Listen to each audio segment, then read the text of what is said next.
Hey there gamers, DreamcastGuy here, and today we're talking about the new RoboCop game called Unfinished Business, because I just beat it, I took a bunch of notes, and I kind of want to do some off-the-cuff thoughts about it, because this game is good, but it's also very, very cheap, and in a lot of ways, it kind of harkens back to that cool special era of late PlayStation 2, early PlayStation 3 games, stuff that felt like it was just about action and carnage and really cheesy one-liners. But the reason I say this game is cheap is that you can feel just how low budget this is, but it's reflected in the price.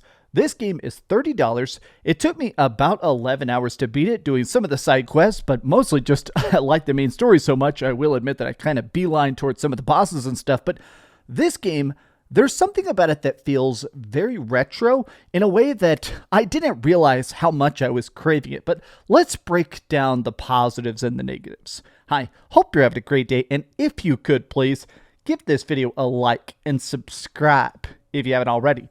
Now, what is unfinished business? This is an expandalone. This is basically a term we don't really use anymore, but it basically means a standalone expansion. So back in the day, when you'd get a game, you'd get something very, very big, very, very high budget, very, very flashy and cool. And then to sort of delay between that next game, sometimes you'd get like a half sequel. It's not quite the next game, but instead it's sort of like a mini spinoff.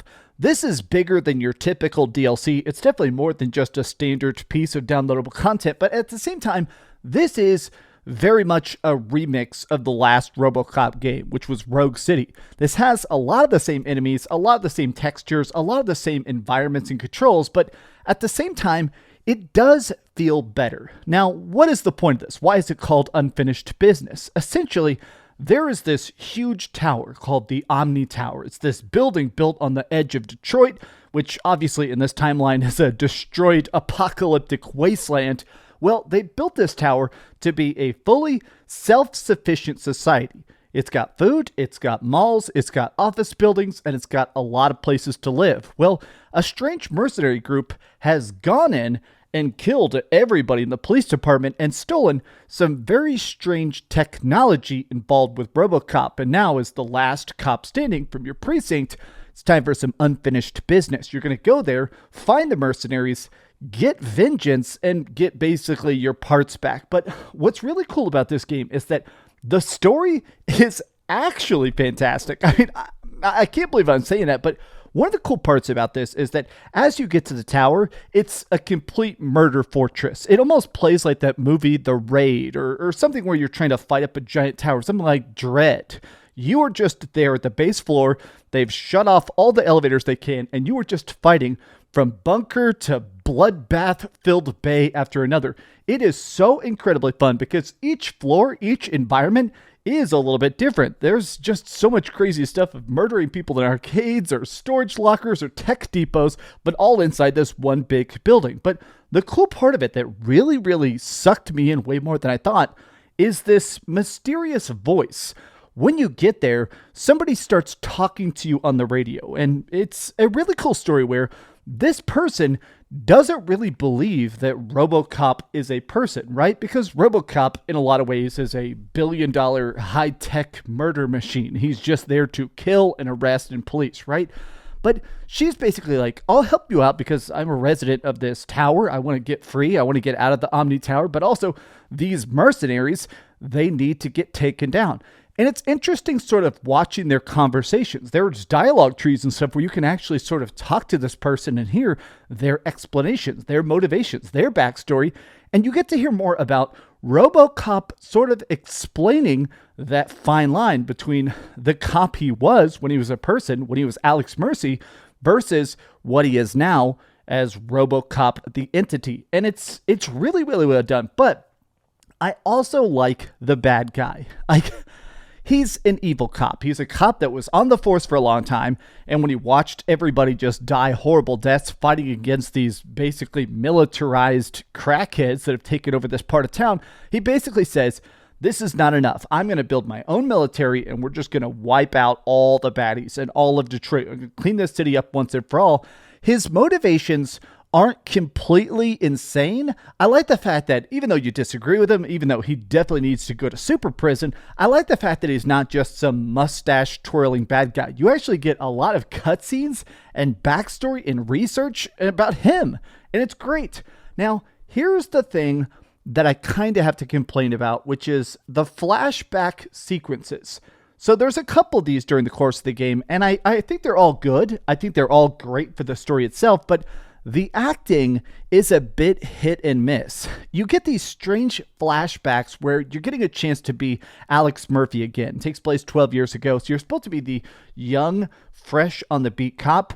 The original voice actor for the actor who actually was in the suit of RoboCop, Peter Weller, he's back. He was in Rogue City. He's in Unfinished Business.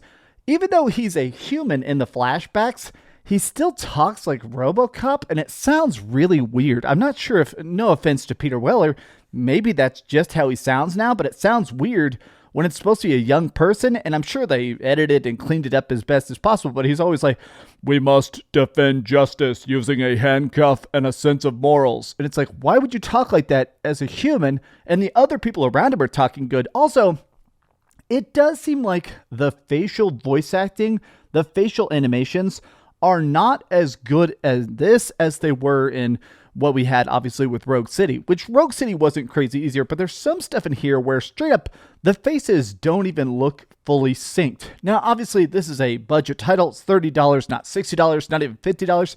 For $30, it is absolutely worth it. But with how good the story is, how great some of these moments are, some of these big plot twists and stuff, I kind of wanted the facial animations to be a little bit, I don't know, at least as good at Rogue City. But let's talk about the combat. So obviously the best part of Rogue City was the mayhem. Being RoboCop, not only are you bulletproof, but your gun is ridiculous. It can penetrate, it can blow people up, and it has literally infinite ammunition. You can just scan targets, slow down time, and crush people. But the thing about this is that what's fun about the RoboCop games, the first one and this one, is that you can just scoop up weapons. You're constantly just picking up shotguns and other styles of pistols and machine guns and stuff and just going buck wild. Now, there are some new weapons in this. The craziest one being this frost gun that freezes people. It turns them to ice. It is so incredibly fun. But I think what really still works best about this game is that being RoboCop feels like that 80s power fantasy. The music is swelling. You're out there power slamming people. There's these takedowns now. There's certain points on the map. They're very, very obvious, like big fans or vending machines or a trash disposal, and you can shove people into it. They're very, very scripted. They don't feel fluid or anything like that, but it still feels cool to just take out the trash as RoboCop. And it just feels good that during the whole course of my 11 hours with this game, fighting up floor after floor, petting cats, helping people out, actually finding trapped civilians and stuff, it just still feels good to murder the hell out of stuff. But this does bring me to my singular massive complaint. And this complaint is so big, I'm taking an entire point off the score just for this. The checkpoints are actually pretty generous for the most part. If you're going into a room, typically you immediately get a checkpoint. So a lot of times, some of these fights are kind of tough, especially if you haven't been doing side quests. There are like upgrade systems. By exploring, you find these extra basically nodes to upgrade your gun to give it better stats. And they're pretty dang important. There's also talent points by doing side quests, by finding collectibles, by retrieving lost bags and stuff like that. You actually get these extra talent points that increase your damage, your hacking, your armor, stuff like that. So you do die a lot if you're not kind of going out of your way. But in my opinion, it's still a healthy balance of difficulty. The problem is that each of the chapters of this game end with a big shootout. Typically, it's fighting into a base and then fighting like 5 or 6 waves of guys. And it's pretty tough. Some of the stuff you're going against are actually enemy robots and stuff like that. And this being hard, and it only does a checkpoint as you go through a door, I had multiple times where I got flat out stuck on a boss fight. Just literally stuck, deadlocked, because I kept dying and dying and dying. And it's like, oh, well, you have to fight your way past these turrets, hack this, fight all 10 waves. Oh, sorry, you died on wave 8. You got to do the whole thing again. Now, I just think there needs to be something where maybe every 3 or 4 waves on some of these boss fights, mini checkpoints I think would help. Because I will admit that I got actually frustrated on some of the bosses I got stuck on, because since this is sort of a remax of Rogue City, you see enemies that were towards the end of the original game, like the bulletproof guys and stuff like that. They're now at the beginning of the game. So there were times where, sorry, I just don't have the right weapon for certain scenarios, and there's nowhere I can't put down a landmine, can't do one of those instant takedowns. You're just screwed. It sucked to perpetually lose because I wasn't fully prepared for a situation I couldn't possibly have known was coming up. It's annoying, but it's definitely not game-breaking. The game is still incredibly fun. Unfinished Business is cheesy. It is so fun, and I highly, highly recommend it. Even if you never played Rogue City, this game stands on its own. It plays on its own. They don't even reference that other story. It is fantastic. OmniTower gets a big thumbs up. But now that we've heard some good and some bad, let's go over to the ratings board and put a big number on it.